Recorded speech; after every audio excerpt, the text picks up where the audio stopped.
దేవునికి స్తోత్రము కలుగును గాక. ప్రార్థన చేసుకుందాం. సర్వశక్తిమంతుడైన యెహోవా తండ్రి, యేసుక్రీస్తు ప్రభా, పరిశుద్ధాత్మ దేవ, నేను స్తుతిస్తున్నాం, నేను ఘనపరుస్తున్నాం, నేను మహిమపరుస్తున్నాం. నాయన పెదవులతో మాత్రమే కాకుండా ప్రభా, హృదయంతో నీకు కృతజ్ఞతాస్తుతులు చెల్లించవలసిన వారంగా మేము ఉన్నట్లు పరిశుద్ధాత్మ దేవుని ఆధీనంలో ఉంచమని అడుగుతున్నాం. ప్రభా, ఈ యొక్క సమయంలో నీ సన్నిధానంలో చేరి దేవా, ఈ యొక్క వాక్యాన్ని ధ్యానించుకుంటకు, నిన్ను గురించి పోరాటకు, మా విన్నపాలు నీ సన్నిధానంలో చెప్పుకుంటూ వచ్చిండగా నాయన, ఈ యొక్క సన్నిధిని మా మధ్య ఉంచండి ప్రభా. నువ్వు మా మధ్య ఉన్నావు అనేటటువంటి భయం కలిగిన వారమై మా హృదయాన్ని నీ తట్టు ఎత్తి పట్టుకొని నాయన ఈ యొక్క ప్రభా ఆరాధనలో ఏకీభవించినట్లు ప్రభా నీ కృప చొప్పున సహాయం చేయమని అడుగుతున్నాను. నాయన సహాయం చేయండి. ప్రతి విధమైన అంధకార శక్తులను బంధించి పాత్రండి. ప్రియరక్షక ఈ యొక్క సన్నిధిని ఆవరింపు మా దయచేయమని హృదయంలో మా హృదయాన్ని తెరిచింది. ఈ యొక్క వాక్యమునందు లక్ష్యము ఉంచినట్లు అనుగ్రహించమని అడుగుతున్నాం. పరిశుద్ధాత్మ దేవము హృదయాన్ని సిద్ధపరచండి, మంచి నేలుగా చేయండి.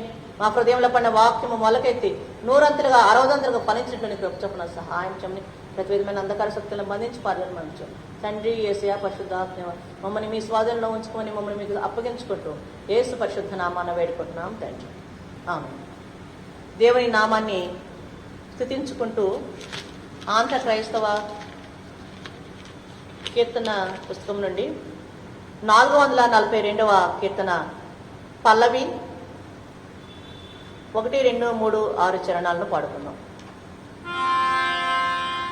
జీవితాంతము వరకు నీకే సేవ సల్పుదునంటినే, నీవు నాతో నుండి ధైర్యం ఇచ్చి నడుపుము రక్షక. జీవితాంతము వరకు నీకే సేవ సల్పుదునంటినే, ఎన్ని ఆటంకములున్నను ఎన్ని భయములు కలిగినా అన్ని పోవును నీవు నాకై ఉన్న నిజమిది రక్షక. జీవితాంతము వరకు నీకే సేవ సల్పుదునంటినే, అన్ని వేళల నీవు చెంతని ఉన్న అనుభవమీయవే. తిన్నగాని మార్గమందున పోలి నడచెద రక్షక. జీవితాంతము వరకు నీకే సేవ సల్పుదునంటినే, నేత్రములు మెట్లు గొలిపెడు చిత్ర దృశ్యములున్నను, శత్రువగు సాతాను గెలువను సారు నీ కృప రక్షక. జీవితాంతము వరకు నీకే సేవ సల్పుదునంటినే, పాప మార్గము దరికి పోవక పాతయాసల కోరక, ఎప్పుడు నిన్నే వెంబడింపగు కృపను సంగుము రక్షక. జీవితాంతము వరకు నీకే సేవ సల్పుదునంటినే. దేవునికి స్తోత్రము కలుగునుగాక.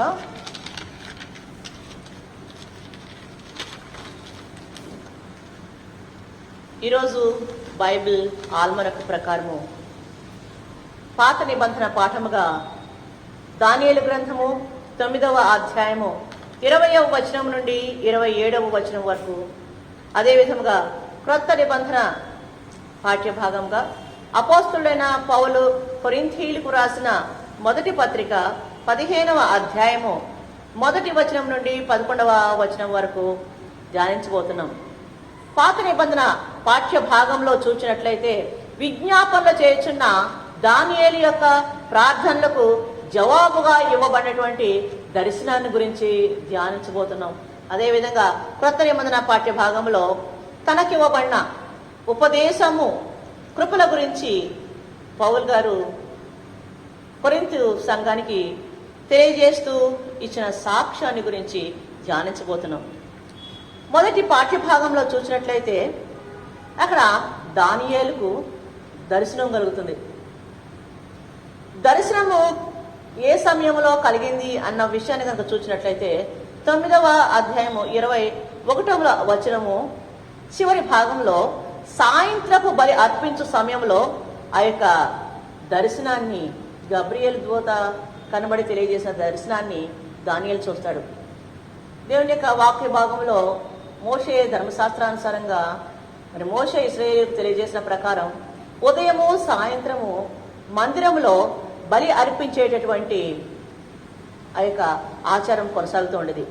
అయితే దానియేలు బబులోనులో ఉన్నప్పటికీ, అక్కడ యూదులకు ఆలయం లేనప్పటికీ, ఆ యొక్క సమయంలో మరి ఆ బలి సమయంగా చెప్పుకోవచ్చు. కొంతమంది ఏమంటారంటే, పండితులైన వారు బహుశా దానియేలు అక్కడ మందిరము లేనప్పటికీ తాను ఆ సమయంలో బలి అర్పిస్తా, సాయంత్రం బలి అర్పించే సమయంగా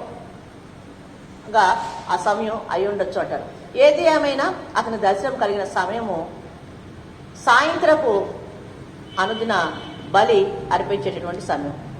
ఈ యొక్క దర్శనము కలిగినప్పుడు దానియేలు ఏం చేస్తున్నాడు అన్న విషయాన్ని కనుక మనం చూసినట్లయితే, దానియేలు గ్రంథము 9వ అధ్యాయము 20-21వ వచనంలో చూసినట్లయితే, దానియేలు ప్రార్థన చేస్తూ మరి పవిత్ర పర్వతం కొరకు నా దేవుడైన యెహోవా ఎదుట నా పాపమును, నా జనుల యొక్క పాపమును ఒప్పుకొనుచు నా దేవుడికి విజ్ఞాపన చేయుచూ ఉన్నాడు.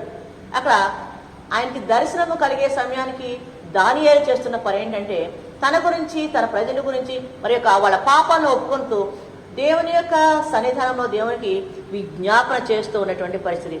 ఆ సమయంలో గబ్రియేలు దేవదూత అతనికి దర్శనమిచ్చి అతను ముట్టి అతనితో ఒక మాట చెప్తుంది. ఏంటంటే 20-21వ వచనాల్లో 22-23 వచనంలో ఏమని చెప్తుందంటే, అతను నాతో మాట్లాడి ఆ సంగతి నాకు తెలియజేసి ఇట్లన్ను, దానియేలు, నీకు గ్రహింప శక్తి ఇచ్చుటకు నేను వచ్చితిని. నీవు బహుప్రియుడవు గనుక నీవు విజ్ఞాపన చేయని ఆరంభించినప్పుడు ఈ సంగతిని నీకు చెప్పుటకు వెళ్ళవల్లని ఆజ్ఞ బయలుదేరను. ఇక్కడ దానియేలు మరి ఇశ్రాయేలీలు వారు విశ్రాంతి దినాలని నిర్లక్ష్య పెట్టి దేవునికి దూరులై విగ్రహారాలతో నిండి ఉన్న పరిస్థితిలో ఇర్మియా ద్వారా సెలవిచ్చిన రీతిలో వారు ఆ యొక్క వారి దేశం నుంచి బబులోను చెరుకు కొనుక్కొనబోయి తీసుకువెళ్ళబడి అక్కడ 70 సంవత్సరాలు ఉన్నప్పుడు, ఆ 70 సంవత్సరాల కాలం ముగుస్తున్నప్పుడు దానియేలు ఆ విషయాన్ని గ్రహించి మరి తిరిగి తమ యొక్క దేశంకు వెళ్ళటానికి వరకు దానియేలు ప్రార్థిస్తూ ఉన్నప్పుడు అతనికి కనపడిన ఆ దర్శనాల గురించి, ఆ దర్శనాల యొక్క భావాన్ని గ్రహించుటకు, ఆ యొక్క శక్తిని దానియేలుకు ఇచ్చుటకు ఆయన వచ్చాడు. గబ్రియేలు అని తాను వచ్చిన కారణాన్ని తెలియజేస్తే ఒక మంచి మాట అంటాడు. ఏంటంటే, నీవు బహుప్రియుడవు గనక ఈ విజ్ఞాపన చేయ ఆరంభించినప్పుడే ఈ సంగతి నీకు చెప్పాలనేటటువంటి ఆజ్ఞ బయలుదేరింది.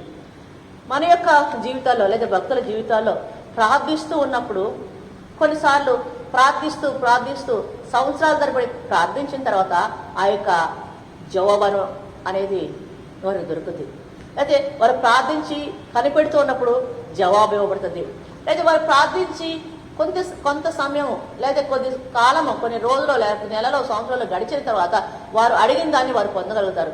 కానీ ఇక్కడ దానియేలు విజ్ఞాపన చేయటం మొదలుపెట్టినప్పుడే తను దేని గురించి అయితే ప్రార్థిస్తున్నాడో, దేవుని గురించి అయితే విజ్ఞాపన చేస్తున్నాడో, ఏ విషయాన్ని గ్రహిస్తాకి తను మరి ఆశిస్తున్నాడో ఆ విషయాలకు తన ప్రార్థన తను ఇక్కడ మొదలుపెట్టాడు. దేవుని యొక్క సన్నిధానము నుంచి అక్కడ దానియేలు దగ్గరికి వెళ్ళి ఇటు శక్తిని ఇవ్వాల్సిందిగా ఆజ్ఞ బయలుదేరుతుంది. అతను ఇంకా ప్రార్థన చేయడం పూర్తి కాలేదు. అక్కడ ఏమంటాడంటే 2 విషయాలు చెప్తాడు. ఏంటంటే, ఎందుకని అతనికి మరి ఈ యొక్క విజ్ఞాపన చేయడం ఆరంభించినప్పుడే, ఇంకా పూర్తి చేయకుండా ఆరంభించినప్పుడే ఈ యొక్క జవాబు కూడా అది పూర్తవకుండానే ఏ విధంగా జవాబు దొరుకుతుంది తెలియజేస్తూ దానికి కారణం ఏం చెప్తాడంటే, నీవు ప్రియుడు అనేటటువంటి ఈ మాట చాలా దేవుని యొక్క దగ్గర నుంచి ఆ మాట పొందటం, దేవుని దగ్గర నుంచి ఒక కాంప్లిమెంట్ అనేది లేదా దేవుని సన్నిధిలోనే ఒక మంచి మాట, ఒక ప్రశంస రావటం అనేది సామాన్యమైన విషయం కాదు. ఇదే విషయాన్ని దానియేలు గ్రంథము 11వ అధ్యాయం 10వ అధ్యాయం 11వ వచనంలో కూడా మళ్ళీ అదే మాట వాడతాడు, నీవు బహు ప్రియుడువు గనుక.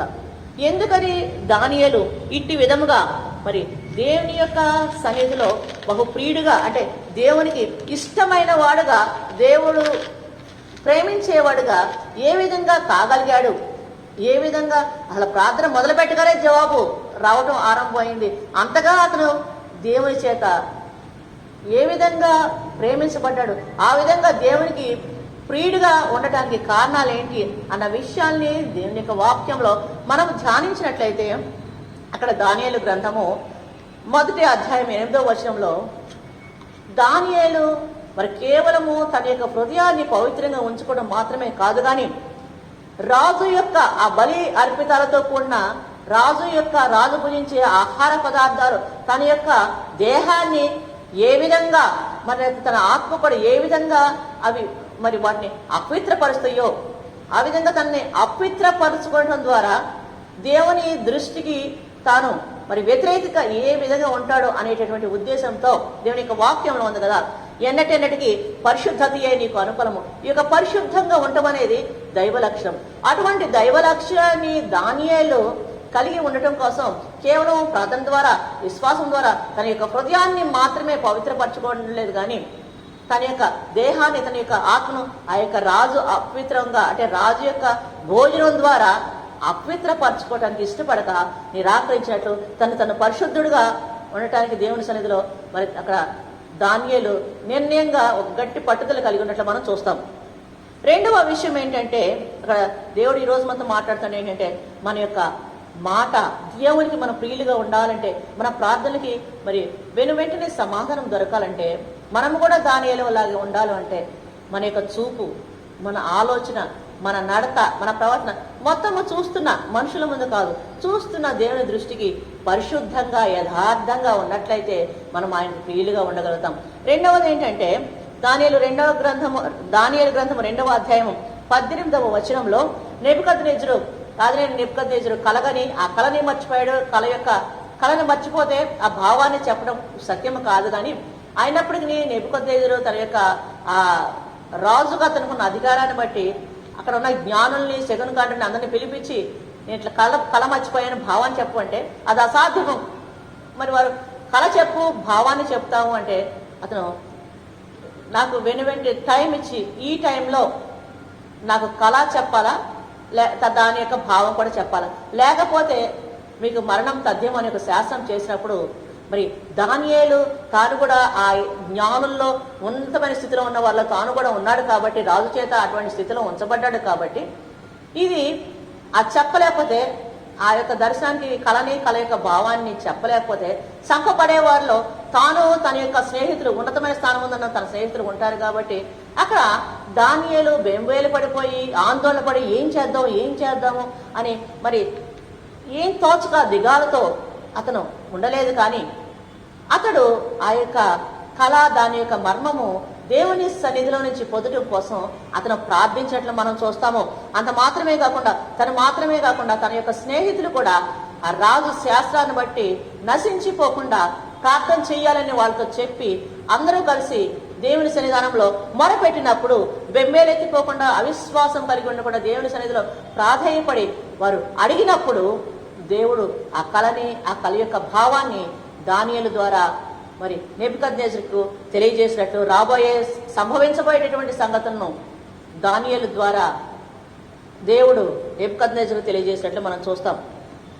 అంతేకాకుండా దేవుని తన ద్వారా అసలే ఆ యొక్క బబులోను ఆ రాజ్యంలో ఉన్నటువంటి ఉన్నతమైన అధికారులు, జ్ఞానులు, గొప్ప రాజ్యోద్యోగుల్లో ఇంకా శ్రేష్టమైన స్థానంలో దానియేలుని ఉంచినప్పుడు ఈ కళ యొక్క భావం నెబుకద్నెజరుకు తెలియజెప్పబడి నెబుకద్నెజరు తను ప్రశంసిస్తూ హెచ్చించిన తర్వాత అక్కడ దానియేలు అది తన ప్రయోజకత్వం, నేనే చెప్పాను, ఇది మరి నేను నా ద్వారా తెలియజెప్పబడింది అని అతిశయపడకుండా అక్కడ ఏమంటాడు అంటే 2వ అధ్యాయం 30వ వచనంలో, దేవునికే ఆ ఘనతను, ఇది తన వల్ల కాదు కానీ ఇది దేవుని వల్ల మాత్రమే నాకు సంభవించినది అని ఆ ఘనతను, మహిమను, ఆ గొప్పతనాన్ని దేవుడికి మాత్రమే ఆపాదించాడు. కానీ దాని యందు అది తన వల్ల కలిగిందిగా అతిశయించలేదు. అనేక మార్లు దేవుని యొక్క శక్తి, దేవుని యొక్క కృప లేకుండా మనం ఏమి సాధించలేము. విజయాలను కానీ లేదా గొప్ప సంగతులు కానీ మనం ఏమి సాధించలేము. కానీ ఆ విధంగా సాధిస్తున్న క్రమంలో మనము మన జ్ఞానంతోనో లేదా మన స్వప్రయోజకత్వంతోనో లేకపోతే మన వల్ల మన శక్తియుక్తంతోనో మనం జయించాము అని మనం అతిశయిస్తాం. కానీ దేవుని యొక్క కృప, శక్తి, ఆయన జ్ఞానము లేకపోతే మనం ఏమి చెయ్యలేము అన్న విషయాన్ని మనం గ్రహించం. అందుకని మనం అతిశయపడతాం.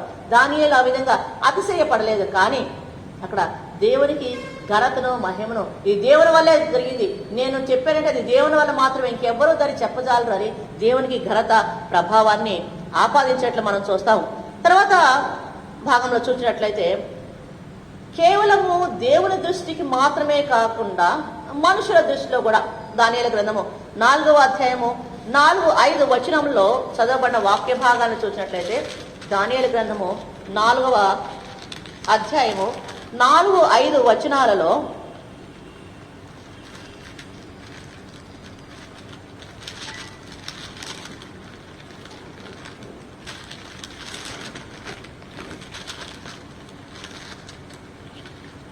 చూసినట్లయితే ఇక్కడ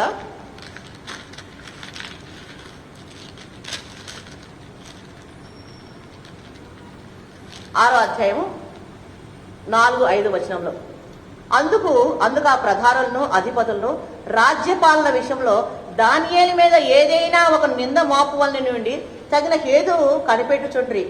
గాని దానియేలు నమ్మకస్తుడై ఏ నేరమైనను ఏ తప్పైనను చేయవాడు కాదు. ఎంత గొప్ప సాక్ష్యము ఇక్కడ అన్యుల ఎదుట దానియేలు కలిగి ఉన్నాడు.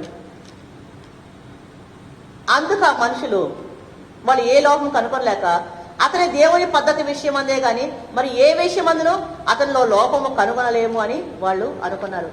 మనుషులు అతన్ని ఏ విధంగా అయినా సరే ఇరికించాలని ఈర్ష్యతో, ద్వేషంతో చాలా కష్టపడ్డారు. కానీ అతని యొక్క నమ్మకత్వము, అతని యొక్క మరి నిజాయితీ చూస్తే అతను ఎంత మంచి మాటలు రాయబడి అంటే నమ్మకస్తుడై ఏ నేరమైనా ఏ తప్పైనా చేయకుండా వాళ్ళందరి ముందు యథార్థవంతుడిగా, వాళ్ళందరూ చూస్తూ ఉండగా వాళ్ళందరి ముందు యథార్థవంతుడిగా ఎంచబడినట్టు చూస్తాం.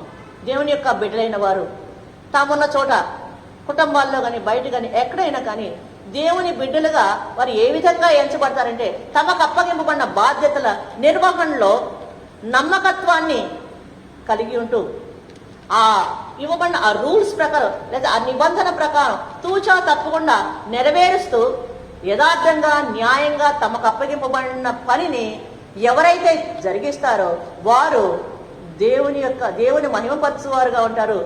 వారిని బట్టి దేవుడు మహిమపరచబడుతూ ఉంటాడు. వారిని బట్టి అనేకులు మరి దేవుని యొక్క శక్తిని గుర్తిస్తాడు. అటువంటి మరి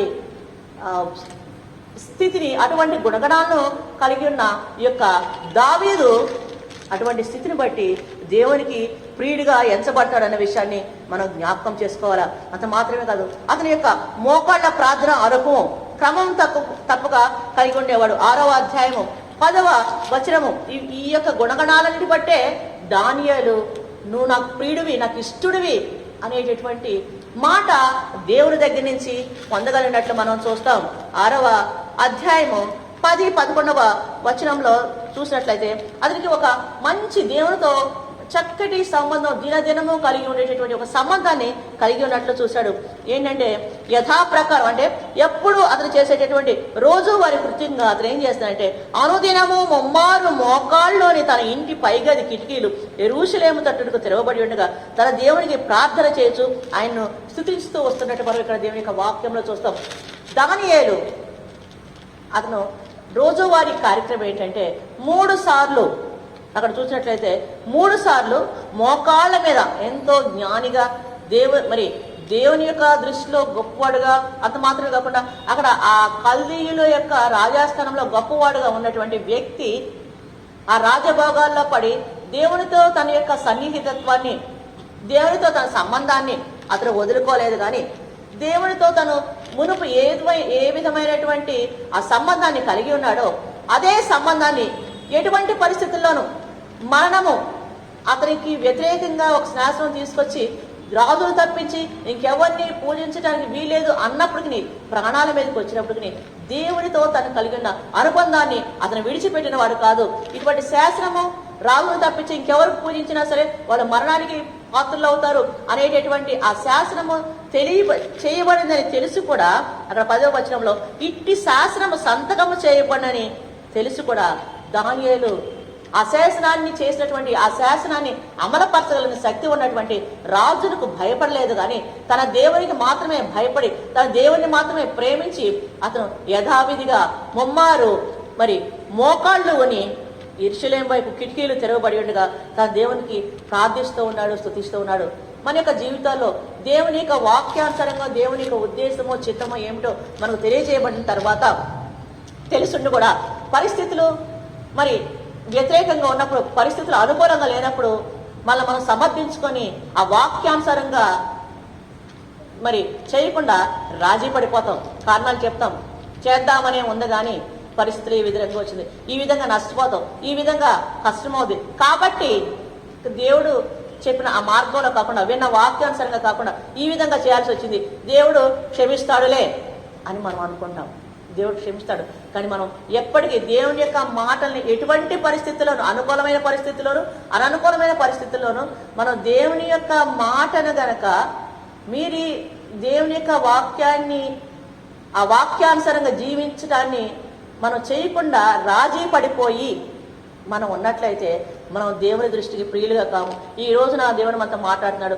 దానియేలు ఈ విధంగా చేసినప్పుడు తనని రాజు ఈ యొక్క శాసనం ద్వారా సంహరిస్తాడు అన్న విషయాన్ని తెలిసి కూడా దాన్ని ఖాతరు చేయకుండా, భయపడకుండా దేవుని యొక్క సన్నిధానంలో గడిపే విషయంలో, దేవుని సన్నిధానంలో మోకాళ్ళలోని ప్రార్థించే విషయంలో, దేవుని దగ్గర విజ్ఞాపన చేస్తూ ఆయన స్తుతించే విషయంలో దేనినైనా ఎవరినైనా లెక్క చేయక దేవునితో తన యొక్క అనుబంధాన్ని, దేవుని సన్నిధిలో ఉండటం ద్వారా ఆ యొక్క ఆనందాన్ని, దేవుని దగ్గర ఉండటం అనేటటువంటి ఆ ఇష్టాన్ని తను వదిలిపెట్టకుండా తను కొనసాగించాడు. కాబట్టే ఆ యొక్క మరణాన్ని నుంచి దేవుడు తప్పించడం మాత్రమే కాదు, దానియేలుని తన దృష్టికి ప్రియుడిగా వహించినట్లు మనం చూస్తాం.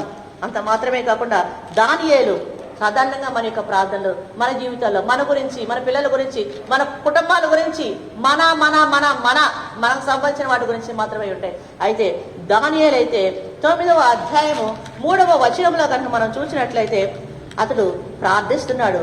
దేనికోసం ప్రార్థిస్తున్నాడు అన్న విషయాన్ని కనుక చూసినట్లయితే 3వ వచనంలో, అంతటా నేను గోనెపట్ట కట్టుకొని ధూళి తలపైన వేసుకుని ఉపవాసం ఉండి ప్రార్థన విజ్ఞాపనలు చేయుటకై ప్రభువగు దేవుని ఎదుట నా మనసును నిబ్రం చేసుకున్నాడు. దేనికోసం అంటే ఆ పైన వచనంలో చూసినట్లయితే తను ఇర్మియా ప్రవక్త ద్వారా చెప్పబడిన ఆ యొక్క ప్రవచనము నెరవేరి ఇక 70 సంవత్సరములు అన్య దేశంలో చెరలో ఉండేటటువంటి సమయం పూర్తయింది. అక్కడ చూస్తే యెరూషలేము పాడైపోయినటువంటి పరిస్థితులు, దేశానికి, దేవుని యొక్క మందిరానికి, దేవుని యొక్క సన్నిధికి దూరంగా ఉండి ఈ యొక్క చెరలో ఉన్న పరిస్థితుల్లో ఎందుకు దూరం అయ్యారో, ఎందుకు ఇటువంటి పరిస్థితి దాపురించిందో అనేటటువంటి విషయాన్ని దానియేలు తలపోసుకుంటూ తానైతే పరాయి దేశానికి వచ్చినప్పటికీ, చెరలో వచ్చినప్పటికీ రాజు దృష్టిలో, ఆ యొక్క ప్రజలందరి దృష్టిలో ఉన్నతుడిగా ఉండి హెచ్చింపబడి రాచమర్యాదలు అందుకుంటూ, ఎంతగా అంటే అది చూసి జనాలు పట్టలేక అక్కసుతో అతని మీద పథకాలు వేసేటంత ఉన్నతమైన స్థితిలో దానియేలు ఉన్నాడు. తాను క్షేమంగా ఉన్నాడుగా, తను సంతోషంగా ఉన్నాడుగా, తను కంఫర్ట్గా ఉన్నాడుగా. కానీ అతడు తన యొక్క దేవుని మందిరాన్ని, తన పితరుల సమాధులు ఉన్నటువంటి ఆ పట్టణాన్ని గురించి తలపోసుకుంటూ ఉన్నప్పుడు ఏదో ఒకసేపు ప్రార్థన చేసి, ప్రభు నా దేశాన్ని కాపాడు, లేకపోతే నా ప్రజల్ని కాపాడు, తిరిగి తీసుకెళ్ళు అని చిన్నగా ప్రార్థన మామూలుగా చేసుకోవడం కాదు. కానీ దేవుని సన్నిధానంలో ప్రార్థన ఏ విధంగా ఉండొచ్చో అనేది, ఏ విధంగా ఉండాలో అనేది దానియేలు చేసినటువంటి ప్రార్థన ద్వారా మనం చూస్తాం. అక్కడ అతడు గోనెపట్ట కట్టుకున్నాడు. అంటే రాజోద్యోగిగా ఉన్నతుడిగా ఉన్నప్పుడు తను తగ్గించుకొని, దేవుని సన్నిధానంలో తగ్గించుకొని, గోనెపట్ట కట్టుకొని ధూళి తలపైన వేసుకుని, ఒక రాజోద్యోగి, ఒక శ్రేష్టమైన స్థితిలో ఉన్న గొప్ప వ్యక్తి తన దేశం కోసం తాను దేవుని సన్నిధానంలో తగ్గించుకొని దుఃఖంతో ఉపవాసం ఉండి ప్రార్థనలో విజ్ఞాపనలో చేసుకోవాలని తన యొక్క మనసు కృంగిపోతా ఉంటే దేవుని యొక్క శక్తిని దేవుని సన్నిధానంలో అడిగితే దేవుడు ఖచ్చితంగా ఇస్తాడు అనేటటువంటి విశ్వాసంతో అక్కడ అంటున్నాడు. ప్రభు ఒక దేవుని ఎదుట నా మనసును నిబ్బరం చేసుకున్నాడు. ఏ విధంగా నిబ్బరం చేసుకున్నాడంటే దేవుని సన్నిధానంలో మొరపెడుతూ ఉండగా ప్రార్థిస్తూ ఉండగా తప్పకుండా దేవుడు తన ప్రార్థన వింటాడు, తన యొక్క జనాంగాన్ని తన యొక్క స్వదేశానికి తీసుకెళ్తాడు అనేటటువంటి విశ్వాసంతో కూడిన నిబ్బరత. అనేక సార్లు మనం ప్రార్థిస్తూ ఉంటాం, కానీ ప్రార్థన ఎంతసేపు చేసినా మనసులో కలవరం పోదు, మనసులో దుఃఖం పోదు, మనసులో దిగులు పోదు, మనసులో ఆందోళన పోదు. అంటే మనం చేస్తున్నటువంటి ప్రార్థనలో తగ్గింపుతో పాటు విశ్వాసం అనేది లేకపోవడం వల్ల ప్రార్థన ముందు ఏ విధంగా ఉందో మన హృదయము ప్రార్థన అనంతరం కూడా అదే విధంగా ఉంటుంది. అంటే మనం చేసిన ప్రార్థన అవిశ్వాసంతో కూడిన ప్రార్థన అవటం వల్ల ఆ యొక్క ప్రార్థన వల్ల మనకు ఉపయోగమే లేదు. అట్లా ఉపయోగం లేని ప్రార్థనల వల్ల, విశ్వాసం లేని ప్రార్థనల వల్ల కార్యాలు జరగవన్న విషయాన్ని దేవుడు మనకు జ్ఞాపకం చేస్తున్నాడు. మనం ఏదైనా విషయాల గురించి హృదయం నిన్న దిగులు, ఆందోళన, వేదన, ఎటూ తోచని పరిస్థితులు మనం ఉన్నప్పుడు, మనం ప్రార్థించేటప్పుడు ప్రార్థించి తిరిగి లేచిన తర్వాత మన హృదయం స్థిమితంగా నిమ్మలంగా ఉన్నప్పుడు మన ప్రార్థనలో విశ్వాసం ఉన్నట్టు. ఇది మనకు గుర్తు. మనం చేసిన ప్రార్థనలో విశ్వాసంతో చేశామా లేదా అన్న దానికి గుర్తు ఏంటంటే, ప్రార్థనకి మోకరించబడినప్పుడు మన హృదయం స్థితి ఏ విధంగా ఉందో ప్రార్థన అనంతరం నిశ్చింతతో, ఒక ఎష్యూరెన్స్తో, ఒక ధైర్యంతో మనం లేచినట్లయితే మన యొక్క ప్రార్థనలో విశ్వాసము ఉంది అన్న విషయాన్ని మరి ఆ విధంగా మనం గ్రహించవచ్చు అన్న విషయాన్ని దేవుడు మనకి జ్ఞాపకం చేస్తున్నాడు. ఏ విధంగా ఉంటున్నాయి మన ప్రార్థనలో, ఎంత ప్రార్థన చేసినా దిగులు పోకుండా ఉంటుందా, మన ప్రార్థనలో విశ్వాసం ఉండాలి అనే విషయాన్ని దానియేలు యొక్క మరి ఈ ప్రార్థన ద్వారా దేవుడు మనకి జ్ఞాపకం చేస్తాడు. ఈ 9వ అధ్యాయం అంతా అంతే. దానియేలు తన గురించి కాదు, కానీ తన యొక్క పట్టణం గురించి, తన దేశం గురించి ప్రార్థించినట్లు మనం చూస్తాం. ఇటు విధంగా ప్రార్థించిన తర్వాత ప్రార్థించేటప్పుడు అక్కడ దానియేలు చేసిన పని ఏంటంటే, అక్కడ దానియేలు మరి తన యొక్క ఆహార పానాదుల విషయంలోనే అపవిత్రుడిగా ఉండే విషయం లేకుండా పవిత్రంగా ఉండేట్లు చూసుకున్నాడు. దేవునితో ఇటువంటి ముమ్మారు విశ్వాసంతో కూడా ప్రార్థనల విజ్ఞాపనలు కలిగి ఉండడం ద్వారా మరి పరిశుద్ధంగా ఉంటూ దేవుని చిత్తానుసారంగా ఉన్నాడు. కానీ అతడు ఏమైనా తాను ఇంకా పాపము దేవునికి వ్యతిరేకంగా చేశానేమోనని తన గురించి మాత్రమే కాకుండా మరలా ఇక్కడ తన యొక్క జనాల పాపాల గురించి అనేక మార్లు మన యొక్క ప్రార్థనలు ఇతరుల గురించి 1-2 మొక్కల్లో ముగిస్తాం, కానీ మన గురించి గంటలు చేస్తాం. ఇక్కడ దానియేలు అయితే 9వ అధ్యాయము 21వ వచనంలో కనుక చూసినట్లయితే,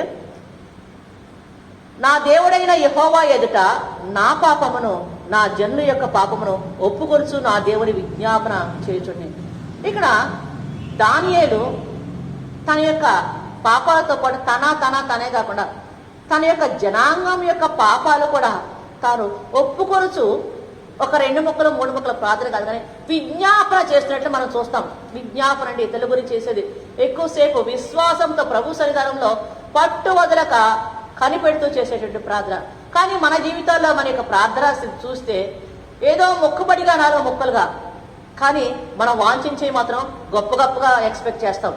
దానికోసం మనం చేసేటటువంటి లేదా మనం పెట్టేటటువంటి ప్రార్థన పెట్టుబడి మాత్రం నిమిషాల్లో ఉంటుంది.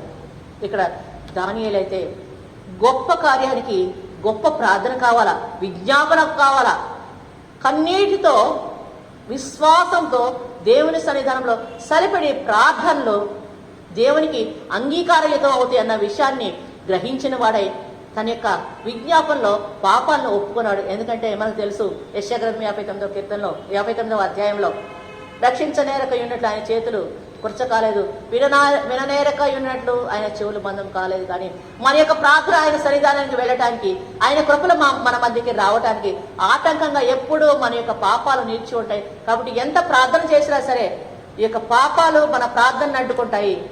ఆ ప్రార్థన నుంచి మనం ఫలాన్ని పొందుకోలేకపోతాం. కాబట్టి దానియేలు ఈ స్తుతితో ప్రార్థనతో లేదా విన్నపంతో పాటు పాపాన్ని ఒప్పుకోవటం అనే విషయాన్ని తప్పకుండా చేస్తున్నట్లు మనం ఈ యొక్క 9వ అధ్యాయంలో మనం చూస్తాం. తన పాపాలు, తన జనుల పాపాలు, ఏ పాపాలు తమ యొక్క ప్రార్థన దేవుని సన్నిధానానికి చేరటానికి ఆటంకంగా అడ్డంకిగా ఉండకూడదు అన్న విషయాన్ని గ్రహించిన వాడై దేవునితో సన్నిహితంగా ఉన్న వ్యక్తిగా ఈ యొక్క ఆత్మీయమైన విషయాన్ని బాగా ఎరిగిన వాడుగా దానియేలు తన యొక్క పాపాలని, తన యొక్క మరి జనం యొక్క పాపాలని ఒప్పుకుంటూ ప్రార్థిస్తున్నప్పుడు ఇటువంటి దేవునితో సన్నిహితుడుగా, దేవుని చిత్తానుసారుడుగా, పరిశుద్ధుడుగా, ఇతరుల గురించి మొరపెట్టేవాడుగా, దేవునితో ఇటువంటి పరిస్థితుల్లోనూ దేవునితో ఆ సాన్నిహిత్యాన్ని, ఆ సంబంధాన్ని వదులుకోనివాడుగా ఉండటం వల్ల దానియేలు ప్రియుడిగా ఎంచబడినవాడే ఆ యొక్క ప్రార్థన చేసి కనిపెట్టినాక ఎప్పుడో జవాబు పొందడం కాదు, కానీ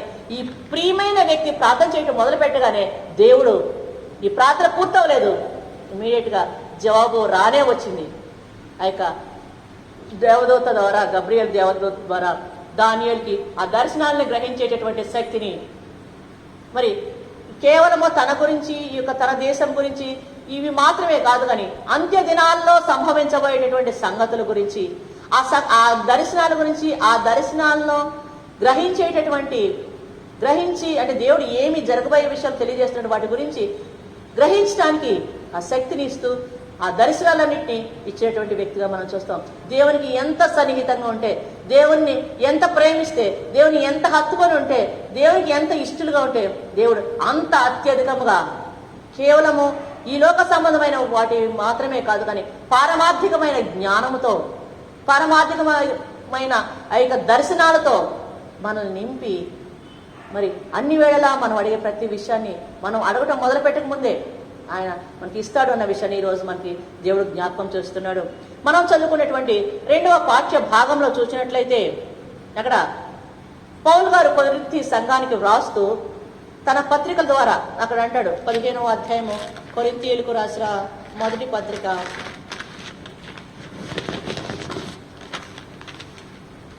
15వ అధ్యాయము మొదటి 2 వచనంలో అంటాడు ఏంటంటే, మరియు సహోదరులారా, నేను మీకు ప్రకటించిన సువార్తను మీకు తెలియపరచుచున్నాను, మీరు దాన్ని అంగీకరించదురి, దాని యందే నిలిచి ఉన్నారు అంటూ అక్కడ ఉపదేశ రూపంగా, అంటే ఈ కొరింథీయులకు కేవలం తన యొక్క బోధన మాత్రమే కాదు, కానీ తన యొక్క పత్రికల ద్వారా కూడా దేవుని గురించిన సంగతులను, ఆ యొక్క సువార్తను ఆయన ప్రకటించినట్లు మనం చూస్తాం.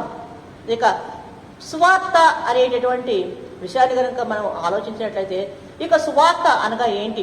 కొరింథీయులకు రాసిన మొదటి పత్రిక 15వ అధ్యాయం 3వ వచనంలో ఏంటంటే, అదేమనగా లేఖనముల ప్రకారము క్రీస్తు మన పాపముల నిమిత్తము మృతి పొందెను, సమాధి చేయబడిను, లేఖనముల ప్రకారము 3వ దినమున లేపబడును.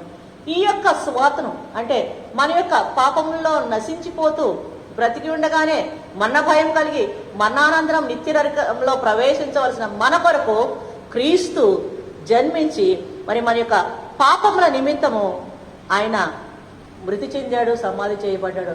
తర్వాత ఆ యొక్క పాపాన్ని, సమాధిని గెలిచి 3వ దినమున తిరిగి లేచాడు అనేటటువంటి ఈ సువార్తను పౌలు గారు అందరికీ ప్రకటిస్తూ కొరింథీ సంఘానికి కూడా తెలియజేయడం జరిగింది. ఈ యొక్క సువార్త అనేది మనకి రక్షణనిచ్చేదిగా ఉండాలా అంటే, మనం దేవుని యొక్క వాక్యాన్ని వింటూ ఉంటాము, దేవుని యొక్క వాక్యాన్ని చదువుతూ ఉంటాము, అంత మాత్రాన మనకి రక్షణ రాదు. వాక్యం చదువుతూ లేకపోతే ఈ యొక్క వాక్యాన్ని అనేక సార్లు వింటూ ఉండటం వల్ల మనకు రక్షణ రాదు. కానీ ఇక్కడ ఏ విధంగా ఆ రక్షణ మనకి వస్తుంది అంటే 15వ అధ్యాయం 2వ వచనంలో, మీ విశ్వాసము వ్యర్థమైతే, ఈ విధంగా దేవుని యొక్క వాక్యం చదువుతూ వింటూ ఉన్న పరిస్థితుల్లో ఆ వాక్యాన్ని మనం విశ్వసించకపోయినట్లయితే, మనం వింటున్నా లేదా చదువుతున్నా ఆ వాక్యాన్ని విశ్వసించకపోయినట్లయితే అన్న విషయం ఎట్లా మనకు తెలుస్తుంది? దేవుడిని నమ్ముతాం, దేవుని యొక్క వాక్యాన్ని నమ్ముతాంగా, కానీ ఆ వాక్యంలో చెప్పబడిన రీతిలో మనం నడవకపోతే, ఆ వాక్యానుసారంగా మనం జీవించకపోతే అది మనము విశ్వసించినట్లు కాదు. నిజంగా మనం వాక్యాన్ని విశ్వసించినట్లయితే నిజంగా తీర్పు జరుగుతుందని మనం ఖచ్చితంగా నమ్మితే భయపడతాం. దేవుడు చెప్పి చేయకుండా ఉంటాం. ఈ విధంగా చేస్తే ఆశీర్వాదం వస్తుందని మనం నిజంగా నమ్మితే మనం ఆ విధంగానే చేసి ఆశీర్వాదాలు పొందుతాం. ఈ విధంగా అయితే రక్షణ ఉండదు, శిక్ష ఉంటుంది అన్న విషయం చెప్తూ మనం తేలిగ్గా తీసుకోకుండా ఖచ్చితంగా నమ్మితే మనం దేవునికి వ్యతిరేకంగా చేయకుండా ఉంటాం, దేవుని యొక్క మార్గాల్లో కొనసాగుతాం. కానీ అనేక మార్లు ఏముంటుందంటే, వింటున్నాము లేకపోతే చదువుతున్నాం, కానీ ఆ యొక్క వాక్యానుసారంగా మనం జీవించకపోవడం వల్ల, అనగా ఆ వాక్యాన్ని పరిపూర్ణంగా విశ్వసించకపోవడం వల్ల ఆ వాక్యాన్ని ఏమంటున్నాడంటే, అవి విశ్వాసము వ్యర్థమైతే తప్పించి మీకు రక్షణ ఇవ్వబడదు. అంటే ఆ విశ్వాసం వ్యర్థమైనట్లయితే, మనము విశ్వాసం కలిగి ఉండకపోతే మనం రక్షణలో కొనసాగే వారంగా ఉన్నాం, ఆ యొక్క నిత్య జీవంలో ప్రవేశించగా వారంగా ఉండం అన్న విషయాన్ని మనకి జ్ఞాపకం చేస్తూ ఉన్నాడు. అంత మాత్రమే కాదు, 2వ వచనంలో ఇంకొక మాట ఉంది. ఏంటంటే, ఆ ఉపదేశంని మీరు గట్టిగా పట్టుకొని ఉండాలా. ఈ యొక్క వాక్యాన్ని వింటూ, వాక్యాన్ని చదువుతూ, వాక్యానుసారంగా నడవడానికి ప్రయత్నిస్తున్న పరిస్థితుల్లో ఏవైనా శ్రమలు, ఆటంకాలు, నష్టాలు, మరి వాక్యానుసారంగా జీవించడానికి వీల్లేని పరిస్థితులు ఇప్పుడు దానియేలు జీవితంలో జరిగింది అదే. దేవుని ముమ్మారు ఆయన ప్రార్థిస్తేటటువంటి అనుభవం కలిగిన వాడైనప్పటికీ అక్కడ మరణ శ్రేయస్సును కనిపిస్తున్నప్పటికీ భయపడి వెనుకడుగు వేయక ప్రాణానికి ముప్పు వస్తుందని తెలుసు కూడా దేవునితో తన యొక్క సంబంధాన్ని ఏ విధంగా కొనసాగించాడో అట్లానే దేవుని యొక్క వాక్యానుసారంగా నడిచే క్రమంలో ఏవైనా కష్టాలు, నష్టాలు వస్తాయి అన్నప్పుడు, లేకపోతే రావాల్సిన లాభం పోద్ది అన్నప్పుడు రాజీ పడిపోయి ఆ యొక్క వాక్యంలో అవిశ్వాసంలో స్థిరంగా నిలిచి ఉండిపోతే మనకు రక్షణ రాదు అన్న విషయాన్ని మనకి జ్ఞాపకం చేస్తూ ఆ ఉపదేశాన్ని మీరు గట్టిగా పట్టుకోవాలి. అంటే ఆ వాక్యానుసారంగా మనం ఎటువంటి పరిస్థితుల్లోనూ జీవించడానికి మనం దృఢపరచుకోవాలా, మనం స్థిరపరచుకోవాలా. మనం ప్రయత్నపూర్వకంగా కాదు, దేవుని యొక్క సహాయంతో మనం వాక్యాన్ని గట్టిగా పట్టుకొని ఆ ప్రకారం జీవించాలి అన్న విషయాన్ని ఇక్కడ పౌలు గారు కొరింథీ సంఘానికి చెప్తూ తెలియజేస్తున్నాడు.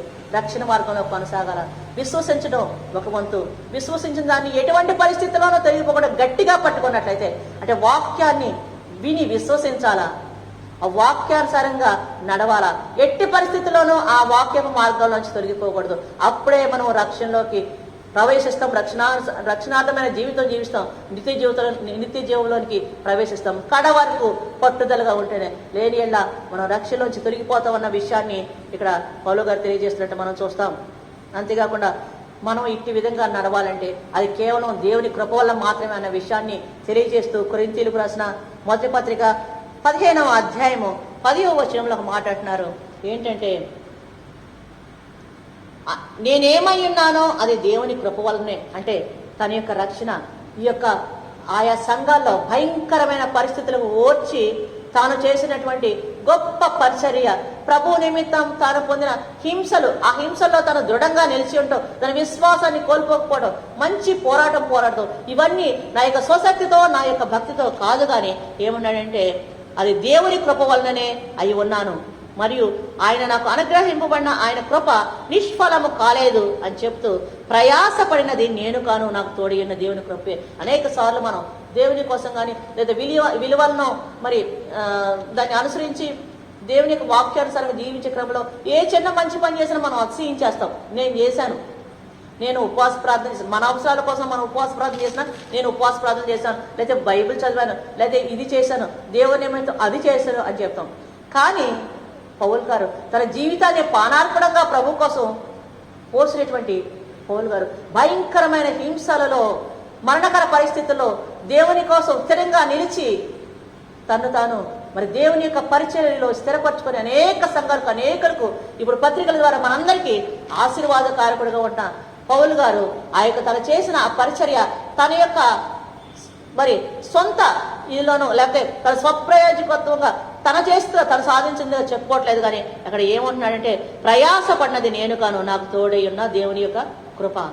అక్కడ దానియేలు కూడా తనకు లభించవలసిన ఘనత విషయంలో దేవుణ్ణి ఘనపరిచి దేవునికి ఆ ఘనత ఆరోపించాడు. ఇక్కడ పౌలు గారు కూడా గొప్ప పరిచర్య చేసుకుంటూ కూడా ఆ యొక్క ప్రయాస అది నా సొంతది కాదు, కానీ దేవుని యొక్క కృప, నాకు తోడై ఉన్న దేవుని యొక్క కృపయే అని దేవుణ్ణి మహింపరుస్తున్నాడు. ఈ రోజుగా దేవుడు మనతో మాట్లాడతాడు. మన జీవితాల్లో మనం ఏమి మంచిది చేశామని అనుకున్నా, దేవుని నిమిత్తం మనం ఏం చేశామన్నా ఆ యొక్క ఆలోచన మనసునిచ్చింది ఆయనే. ఆ యొక్క ఆలోచన అమలు చేయడానికి, ఆ యొక్క ప్రయత్నాన్ని జయప్రదంగా చేయడానికి దేవుని యొక్క కృప, దేవుని జ్ఞానము మనకి తోడైన నడిపించగా మనం దేని యందు అతిశయపడక ఆయన సన్నిధానంలో తగ్గించుకొని ఆయనకి ఘనత, మహిమ, ప్రభావములు ఆరోపించేవారంగా ఉండాలి అన్న విషయాన్ని దేవుడు మనకి జ్ఞాపకం చేస్తున్న వేళ మరి ఈ రోజున మనం దానియేలు వలె దేవునికి ప్రియులంగా మన జీవితంలో ప్రతి దానిని దేవుని యొక్క కృప, మనకి ఏమైనా సరే అది దేవుని యొక్క కృప అన్న విషయాన్ని జ్ఞాపకం చేస్తూ దేవుణ్ణి గణపరుస్తూ దేవుణ్ణి మహింపరచేవరంగా మనం ఉన్నట్లు పరిశుద్ధాత్మ దేవుడు మనల్ని నడిపించనుగా ప్రార్థన చేసుకుందాం.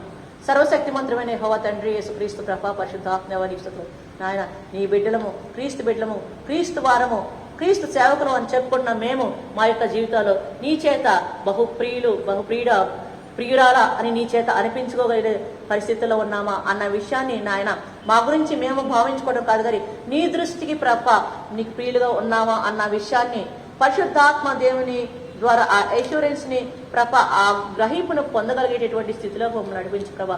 దానియేలు వలె ఆయన గురించి ఆయన ఎట్టివాడుగా పరిశుద్ధుడిగా ఉంటూ ప్రతి దానికి నీకే ఘనత మహిమ ప్రభావాలు ఆరోపిస్తూ ప్రతి సన్నిధానంలో నీ సన్నిధానంలో విచారిస్తూ ఎట్టి పరిస్థితుల్లోనూ దినాదినము క్రమం తప్పక నీ సన్నిధానంలో ప్రభు నీతో కలిసి సాన్నిహిత్యాన్ని కలిగి ప్రభా నీ దగ్గర విజ్ఞాపన చేస్తూ స్తుతిస్తూ మొరపెడుతూ తన యొక్క జనాంగం గురించి ఏ విధంగా ఆయన ప్రార్థించడం ద్వారా నీకు పీడుగా ఎంచబడ్డాడు అటువంటి మార్గంలో మేము నడవగలటం సహాయం చేయండి. అదేవిధంగా నాయన మేము విన్న వాక్యాన్ని మేము చదువుతున్న వాక్యాన్ని నాయన మేము విశ్వసించి గట్టిగా పట్టుకుని ఎట్టి పరిస్థితుల్లో ఆ యొక్క వాక్యానుసారంగా నీ యొక్క మార్గాల్లో రక్షణ మార్గంలో కడ వరకు నడిచి నిత్య జీవంలోనికి ప్రవేశించినట్లు అనుగ్రహించండి అంత మాత్రమే కాదు నాయన మా జీవితంలో ఏదైనా సరే అది మా యొక్క సొంత బుద్ధి మా తెలివి జ్ఞానము అని మేము చేసిన వాటికి మాకు మేము ఘనంగా ఎంచుకుని అతిశయపడక అది కేవలం నీ కృప చప్పన వల్ల మాత్రమే మేము చేయగలిగాము అన్న విషయాన్ని గ్రహించి నీకే ఘనత మహిమ ప్రభావాలు ఆరోపించే వరంగా